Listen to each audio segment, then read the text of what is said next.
முஹம்மது ஸல்லல்லாஹு அலைஹி வஸல்லம் அவர்கள் அடியாரும் தூதரும் ஆவார்கள். படைப்பினங்களிலே மிக சிறந்தவரும் ஆவார்கள். அவர்கள் மீதும் அவர்களது குடும்பத்தார்கள், தோழர்கள், அவர்களை பின்பற்றுவோர் மீதும் இந்த சிறந்த அருளும் முழுமையான சாந்தியும் உண்டாகட்டுமாக. அதன் பின்னராக, மனிதர்களே, அல்லாஹ்வுக்கு அஞ்சுவதை உங்களுக்கு நான் உபதேசிக்கிறேன். அதில் தான் ஒரு அடியானின் மறுமை வெற்றி உள்ளது. அல்லாஹ் தன் திருமறையில் ஹஜ் எனும் அத்தியாயத்தில் ஆரம்பத்தில் கூறுகிறான், மனிதர்களே, நீங்கள் உங்களுடைய இறைவனை பயந்து கொள்ளுங்கள். நிச்சயமாக கியாமத் நாளாகிய அவ்வேளையின் அதிர்ச்சி மகத்தான பெரும் நிகழ்ச்சியாகும். அந்த நாளில் பாலூட்டி கொண்டிருக்கும் ஒவ்வொரு தாயும் தன் பாலூட்டும் குழந்தையை மறந்து விடுவதையும் காண்பீர்கள். ஒவ்வொரு கார்ப்பிணியும் தன் சுமையை ஈர்ந்து விடுவதையும், மேலும் மனிதர்களை மதிமயங்கியவர்களாகவும் காண்பீர்கள். எனினும் அது மதுவினால் ஏற்பட்ட மயக்கம் அல்ல. அல்லாஹ்வின் வேதனை மிக கடுமையானதாகும். அல்லாஹ்வுக்கு அஞ்சுவதின் நற்செயல்களை செய்யுங்கள். பாவங்களையும் தீமைகளையும் தவிர்ப்பதையும் கொண்டு மறுமை நாளுக்காக தயாராக உள்ளது. உயர்வானவன் அல்லாஹ் கூறுகிறான், அது நிச்சயமாக அல்லாஹ் அவனே உண்மையானவன். நிச்சயமாக அவனே மரித்தோரை உயிர்ப்பிக்கிறான். இன்னும் நிச்சயமாக அவன்தான் எல்லா பொருட்கள் மீதும் பேராற்றல் உள்ளவன். கியாம நாள் நிச்சயமாக வரும், இதில் சந்தேகமே இல்லை. கபர்களில் இருப்போரை நிச்சயமாக அல்லாஹ் உயிர் கொடுத்து எழுப்புவான். மறுமை நாளுக்காக தயாராகுவதில் மிக மகத்தானது அல்லாஹுவை மட்டுமே வணங்குவதும் அவனை தவிர உள்ளவரிடத்தில் பிரார்த்திப்பதை கைவிடுவதையும் தௌஹீதாகும். இன்னும் எவ்வாறு அல்லாஹ் அல்லாதவர்களை அவன் அழைக்கிறான். தனக்கு தீங்கிழைக்க முடியாத, இன்னும் தனக்கு நன்மை செய்ய முடியாத ஒன்றையே அவன் அழைக்கிறான். இதுதான் பெரிய வழிகேடாகும். எவனது தீமை அவனது நன்மையை விட மிக நெருங்கி இருக்கிறதோ அவனையே அவன் பிரார்த்திக்கிறான். திடமாக பாதுகாவலனும் கெட்ட, அவனை அண்டி நிற்பவனும் கெட்ட தோழனே. இன்னும் எவன் அல்லாஹ்வுக்கு இணை வைக்கிறானோ அவன் வானத்திலிருந்து விழுந்தவனை பறவைகள் வாரி எடுத்து சென்றது போலும், அல்லது பெருங்காற்றடித்து அவனை வெகு தொலைவில் ஓர் இடத்திற்கு அடித்து சென்றது போலும் ஆகிவிடுவான். இன்னும் ஈமான் உடையவர்களின் அடையாளமே தௌஹீதாகும். ஆகவே உங்கள் நாயன் ஓரே நாயன், எனவே அவனுக்கே நீங்கள் முற்றிலும் வழிபடுங்கள். நபியே, உள்ளச்சம் உடையவர்களுக்கு நீர் நன்மாராயம் கூறுவீராக. அவர்கள் எத்தகையோர் என்றால், அல்லாஹ்வின் நினைவு கூர்வு பெற்றால் அவர்களுடைய இதயங்கள் அச்சத்தால் நடுங்கும். அன்றியும் தங்களுக்கு ஏற்படும் துன்பங்களை பொறுமையுடன் சகித்து கொள்வோராகவும் தொழுகையை சரிவர கடைபிடிப்போராகவும் நாம் அவர்களுக்கு அளித்தவற்றிலிருந்து செலவு செய்வோராக இருப்பார்கள். இவையே இஸ்லாத்தின் தூண்களாகும். அதாவது தௌஹீத் ஓரிரை கொள்கை, அல்லாஹ் அல்லாத வேறு கடவுள்கள் இல்லை என்றும், முஹம்மது ஸல்லல்லாஹு அலைஹி வஸல்லம் அவர்கள் அல்லாஹ்வின் தூதர் என்றும் சாட்சியம் சொல்வதும், தொழுகையை நிலைநிறுத்துதல், ஜக்காத் வழங்குதல், ரமலான் மாதம் நோன்பு நோற்றல் மற்றும் வசதி உள்ளவர்கள் அல்லாஹ்வின் புனித இல்லத்திற்கு ஹஜ் செய்தல் ஆகியவை ஆகும். இவைகளுடன் அல்லாஹ்வுக்கு பயப்படுமாறு உபதேசம் செய்யப்படுகிறது. தன் இறைவனின் முன்னிலை நிற்பதை அங்கியவருக்கு 2 சுவன சோலைகள் உள்ளன. மேலும் அல்லாஹுவை வழிபடும் போதும் இன்னும் கஷ்டங்களின் போதும் பொறுமை காப்பதும் உபதேசம் செய்யப்படுகிறது. நிச்சயமாக பொறுமையாளர்களுக்கு அவர்களுடைய கூலி கணக்கின்றி முழுமையாக வழங்கப்படும். அத்துடன் அல்லாஹ் வழங்கிய அருளுக்காக நன்றி செலுத்துமாறு உபதேசம் செய்யப்படுகிறது. அவற்றை உங்களுக்காக அவன் இவ்வாறு வசப்படுத்தி கொடுத்தான், நீங்கள் நன்றி செலுத்துவதற்காக. மேலும் நிச்சயமாக படைப்புகளில் அல்லாஹுவின் பிரபஞ்ச விதிகளும் உள்ளன. அதன் மீது ஒவ்வொருவரும் அடியானும் நம்பிக்கை கொள்ள வேண்டும். இன்னும் அதிலிருந்து பிரயோசனம் அடையவும் வேண்டும். நிச்சயமாக அல்லாஹ் ஈமான் கொண்டவர்களை பாதுகாத்துக் கொள்கிறான். நிச்சயமாக நம்பிக்கை மோசம் செய்பவர்களையும் நன்றி கெட்ட மோசக்காரர்கள் எவரையும் நிச்சயமாக நேசிப்பதில்லை. மேலும் கண்ணியமிக்கவன் அல்லாஹ் சொல்லுகிறான், அல்லாஹ்வுக்கு எவன் உதவி செய்கிறானோ அவனுக்கு திடனாக அல்லாஹ் உதவி செய்வான்.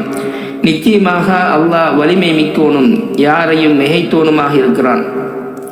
அதில் அல்லாஹ் சொல்லுகிறான், அநியாயம் செய்த எத்தனையோ ஊரார்களை நாம் அளித்திருக்கிறோம். அவற்றின் முகடுகள் மீது அவை விழுந்து கிடக்கின்றன. எத்தனையோ கிணறுகள் பாலடைந்து கிடக்கின்றன.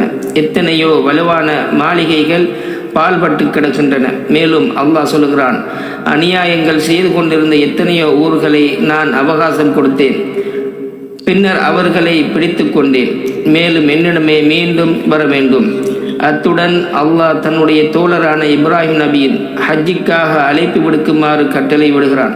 அல்லாஹ் சொல்கிறான், ஹஜ்ஜை பற்றி மக்களுக்கு அறிவிப்பீராக. அவர்கள் நடந்து வருவார்கள். வெகு தொலைவில் இருந்து மெலிந்த ஒட்டகங்கள் மீதும் ஒவ்வொரு முடுக்குகளிலிருந்தும் வருவார்கள். தங்களுக்குரிய பலன்களை அடைவதற்காகவும் அறியப்பட்ட சில நாட்களில் அல்லாஹ்வின் பெயர் ஞாபகப்படுத்துவார்கள். அவர்கள் அல்லாஹ்வுக்கு அளித்துள்ள பிராணிகளில் இருந்து பிறருக்கும் உண்ண கொடுப்பார்கள். ஆமாம், அவர்கள் தங்களுக்குரிய நன்மைகளை அடைவதற்காகவும் அல்லாஹ்வின் பெயரை நினைவு கூறுவதற்காகவும் தொலைதூர இடங்களிலிருந்து ஹாஜிகள் வந்துள்ளனர். ஹஜ்ஜுடைய வழிபாடுகளை நிறைவேற்றுவதற்கும் அல்லாஹ்வின் திருப்தியை பெறுவதற்கும் அவனது நட்கூலியை நாடியும் மகத்தான காபாவாகிய அவ்வில்லத்தையும் இன்னும் சங்கைமிக்கும் இடங்களையும் கண்ணியப்படுத்துகிறார்கள். அல்லாஹ் சொல்கிறான், அந்த மஸ்ஜிதுல் ஹராமை விட்டும் மனித சமுதாயத்திற்கு எதனை புனிதத்தலமாக நாம் ஆக்கியிருக்கிறோமோ அதிலே தங்கியிருப்பவரோ வந்துடையவரோ வரத்துடையவரோ எவராக இருந்தாலும் யார் அதிலே அநியாயம் செய்வதன் மூலம் வரம்பு மீற விரும்புகிறானோ அவனுக்கு நோவினை தரும் வேதனையிலிருந்து சுவைக்க செய்வோம். இந்த இடத்திற்கு அவர்கள் வருகை தந்தது ஏகத்துவ அழைப்பிற்கு பதிலளிக்கும் விதமாக வணக்கத்தை கொண்டு அல்லாஹுவை ஒருமைப்படுத்தவும் இணை வைப்பை கைவிடவுமாகும். அல்லாஹ் சொல்லுகிறான், நாம் இப்ராஹிமுக்கு புனித ஆலயத்தின் இடத்தை நிர்ணயித்து, நீர் எனக்கு எவரையும் இணை வைக்காதீர், என்னுடைய இந்த ஆலயத்தை சுற்றி வருவோருக்கும் அதில் ருக்கு சுஜூது செய்து தொழுவோருக்கும் என்னுடைய வீட்டை தூய்மைப்படுத்துவீராக என்று கூறினோம். எனவே இந்த வீடு ஆண் அதன் கண்ணியத்திற்கு பொருத்தமில்லாத எல்லாவற்றிலிருந்தும் சுத்தப்படுத்தப்பட வேண்டும். எனவே ஹஜ்ஜில் தீய பேச்சுகளோ சச்சரவுகளோ இல்லை. இன்னும் அரசியல் கோஷங்களோ கட்சி சார்ந்த அழைப்புகளோ இல்லை. அல்லாஹ்வுக்கு அடிபணிதலும் அவனது நபியான முஹம்மது ஸல்லல்லாஹு அலைஹி வஸல்லம் அவர்களை பின்பற்றுதலும் மட்டுமே இருக்க வேண்டும். வெளிப்படையான மறைமுகமான தூய்மையும் உடன்படிக்கைகளும் வாக்குறுதிகளையும் முழுமையாக நிறைவேற்றுதலும் பிறருடைய உரிமைகளை மதித்தலும் மட்டுமே அங்கு இருக்க வேண்டும்.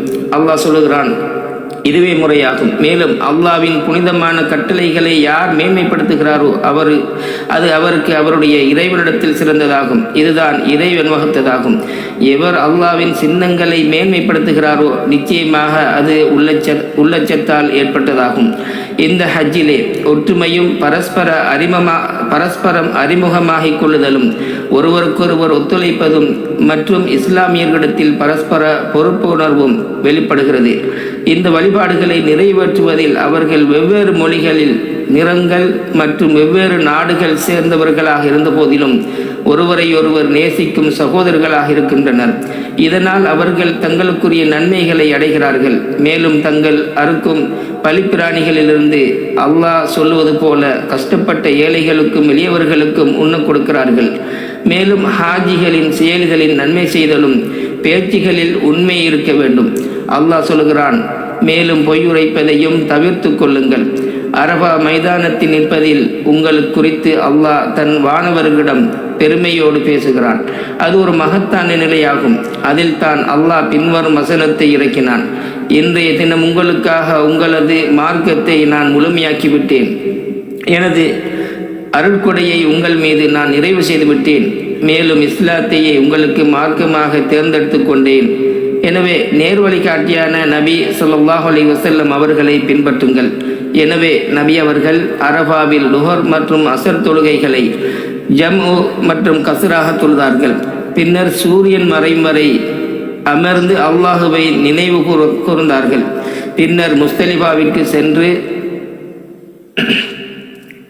அல்லாஹ் சொல்வது போல பின்னர் அரபாவிலிருந்து திரும்பும்போது மாஷருல் ஹராம் என்னும் தலத்தில் அல்லாஹுவை திக்ர் செய்யுங்கள். உங்களுக்கு அவன் நேர்வழி காட்டியது போல அவனை நீங்கள் திக்ர் செய்யுங்கள். நிச்சயமாக நீங்கள் இதற்கு முன் வழி தவறியவர்களில் இருந்தீர்கள்.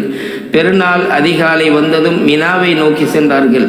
அல்லாஹ் சொல்கிறான், பிறகு நீங்கள் மற்ற மனிதர்கள் திரும்புகின்ற இடத்திலிருந்து நீங்களும் திரும்பிச் செல்லுங்கள். அல்லாஹுவிடம் மன்னிப்பு கேளுங்கள். நிச்சயமாக அல்லாஹ் மிக்க மன்னிப்பவன், மிக்க கருணையாளன். எனவே மினாவை அடைந்ததும் ஜம்ரத்துல் அக்கபா மீது கல்லெறிந்தார்கள். தங்களது பலிப்பிராணியை அறுத்தார்கள். தலையை மலித்து கொண்டார்கள். இன்னும் தலைமுடியை கத்தரிப்பதற்கும் அனுமதி அளித்தார்கள். பின்னர் புனித இல்லத்தை தவாப் செய்தார்கள். அல்லாஹ் சொல்கிறான், அதன் பிறகு அவர்கள் தங்கள் சடங்குகளை நிறைவு செய்யட்டும், தங்கள் நேர்ச்சைகளை நிறைவேற்றட்டும், பூர்வீக ஆலயத்தை தவாஃபும் செய்யட்டும், அமைதியை பேணி ஒழுங்குமுறைகளை பின்பற்றுதலிலும் கவனம் செலுத்தட்டும், நெரிசல்களை தவிர்த்து கொள்வதும் சம்மதப்பட்ட அதிகாரப்பூர்வ அமைப்புகள் வகுத்துள்ள ஒழுங்குமுறைகளையும் பின்பற்ற வேண்டும். தஃவீஜ் ஒழுங்குமுறைகளையும் நடமாட்டத்திற்கான வழிகாட்டுதல்களையும் கண்டிப்பாக பின்பற்ற வேண்டும். பொது நலனை பாதுகாக்கவும், ஆபத்து மற்றும் குழப்பங்கள் ஏற்படுதலை தடுக்கவும், ஹாஜிகளின் உயிரை பாதுகாக்கவும், வழிபாடுகளை எளிதாக நிறைவேற்றுவதற்காகவும் ஒழுங்குமுறைகளை பின்பற்ற வேண்டும். மினாவில் அல்லாஹ்வை அதிகமாக நினைவு கூறுவது விரும்பத்தக்கதாகும். அல்லாஹ் சொல்கிறான், நீங்கள் உங்கள் ஹஜ் வழிபாடுகளை முடித்து கொண்டால் உங்கள் தந்தைமார்களை நீங்கள் நினைவு கூறுவதைப் போல அல்லது அதைவிட அதிகமாக அல்லாஹ்வை நினைவு கூறுங்கள். ஐயாமு தஷ்ரீக் நாட்களில் ஒவ்வொரு நாளும் தலா 7 சிறுநாட்களை கொண்டு ஹாஜிகள் 3 ஜம்ராக்களிலும் கல்லெறிவார். இதில் சிறந்த வழிமுறை 13ஆம் நாள் வரை மினாவில் தங்கியிருப்பதாகும். எனினும் 12ஆம் நாள் அன்றை புறப்பட்டு செல்லவும் முடியும். அல்லாஹ் சொல்லுகிறான், குறிப்பிட்ட சில நாட்களில் அல்லாஹ்வை நினைவு கூறுங்கள். எவர் 2 நாட்களில் அவசரமாக புறப்பட்டு விடுகிறாரோ அவர் மீது குற்றமில்லை, எவர் தங்கி விடுகிறாரோ அவர் மீதும் குற்றமில்லை. இது இறையாச்சமுடையவருக்காகும். நீங்கள் அல்லாஹ்வுக்கு அஞ்சிக் கொள்ளுங்கள், நிச்சயமாக நீங்கள் அவரிடமே ஒன்று சேர்க்கப்படுவீர்கள் என்பதை அறிந்து கொள்ளுங்கள். ஹாஜி தங்களது பயணத்திற்கு முன்னதாக விடைபெறும் தவாபை செய்ய வேண்டும். அல்லாஹ் சொல்லுகிறான், அவன் உங்களை தேர்ந்தெடுத்து கொண்டான். மார்க்கத்தில் அவன் உங்களுக்கு எந்த சிரமத்தையும் ஏற்படுத்தவில்லை. இது உங்கள் தந்தை இப்ராஹிமுடைய மார்க்கமாகும். அவனை இதற்கு முன்னர் இந்த குர்ஆனிலும் உங்களுக்கு முஸ்லிம்கள் என பெயரிட்டான். இத்தூதர் உங்கள் மீது சாட்சியமாக இருப்பதற்காகவும் நீங்கள் மனிதர்கள் மீது சாட்சியாக இருப்பதற்காகவும் ஆகும். எனவே தொழுகை நிலைநிறுத்துங்கள், ஜக்காத்தை கொடுத்து வாருங்கள், அல்லாஹுவை வலுவாக பற்றி கொள்ளுங்கள். அவனே உங்கள் பாதுகாவலன், அவன் மிக்க சிறந்த பாதுகாவலன். அல்லாஹுவை வலுவாக பற்றி கொள்வது என்பது தன் இறைவனிடம் ஒரு அடியான் குறிப்பாக இந்த ஹஜ்ஜின் புனித தலங்களில் பிரார்த்தனையை அதிகப்படுத்துவதாகும். அவை பிரார்த்தனைகள் அங்கீகரிக்கப்படுவதற்குரிய இடங்களாகும். உங்கள் இறைவன் கூறுகிறான், என்னே நீங்கள் பிரார்த்தியுங்கள், உங்களுக்கு நான் பதிலளிக்கிறேன். அவர்களில் இப்படி சொல்பவர்களும் உண்டு, எங்கள் இறைவா, எங்களுக்கு இம்மையிலும் நன்மை தருவாயாக, மறுமையிலும் நன்மை தருவாயாக, இன்னும் எங்களை நரக நெருப்பிலிருந்து பாதுகாப்பாயாக. அத்தகையோருக்கு அவர்கள் சம்பாதித்த நற்கூலி மறுமையில் உண்டு. மேலும் அல்லாஹ் கணக்கெடுப்பதில் மிக மேலானவன். யா அல்லாஹ், ஹாஜிகளிடமிருந்து ஏற்றுக்கொள்வாயாக. ஹஜ் வழிபாடுகளையும் அவர்களது பிரார்த்தனைகளையும் அவர்களது காரியங்களையும் எளிதாக்குவாயாக. அவர்களது பாவங்களை மன்னித்தருள்வாயாக. மேலும் பாதுகாப்பாகவும் நன்மைகளை பெற்றவர்களாகவும் வெற்றியாளர்களாகவும் அவர்களை தத்தமது நாடுகளுக்கு திருப்பி அனுப்பி வைப்பாயாக. யா அல்லாஹ், முஸ்லிம்களின் நிலைகளை சீராக்குவாயாக. சத்தியத்தின் மீது அவர்களது கொள்கையை ஒன்றுபடுத்துவாயாக. அவர்களது அனைத்து விவகாரங்களையும் நீயே பொறுப்பேற்றுக் கொள்வாயாக. அவர்களது மார்க்க மற்றும் உலகளாவிய அனைத்து சூழ்நிலைகளையும் நல்வழியில் திருத்தி அமைப்பாயாக. யா அல்லாஹ், இரு புனித தலங்களின் காவலர்கள் மன்னருக்கு அனுகூலம் புரிவாயாக. சல்மான் பின் அப்துல் அசீஸ் அவர்களுக்கும் அவரது பட்டத்து இளவரசர் அமீர் முஹம்மது பின் சல்மான் அவர்களுக்கும் இவ்வுலகத்திலும் மறுமையிலும் அவர்கள் இருவருக்கும் நற்கூலி கொடுப்பாயாக. நிச்சயமாக உன்னுடைய அடியார்களுக்காக அவர்கள் நன்மை செய்கிறார்கள். ஹாஜிகள் ஹஜ் கடமைகளை நிறைவேற்றுவதற்கு எளிதுபடுத்துகிறார்கள். இரு சங்கை மிகு பள்ளிகளின் சேவையிலும் அவை இரண்டையும் நாடி வருபவர்களுக்கும் அவர்கள் தாராளமாக செலவழிக்கிறார்கள். யா அல்லாஹ், முஹம்மது ஸல்லல்லாஹு அலைஹி வஸல்லம் அவர்கள் மீது ஸலவாத்து சொல்வாயாக. அவர்களது குடும்பத்தார் மற்றும் தோழர்கள் மீதும் அருளையும் மிகுதியான சாந்தியையும் பொழிவாயாக.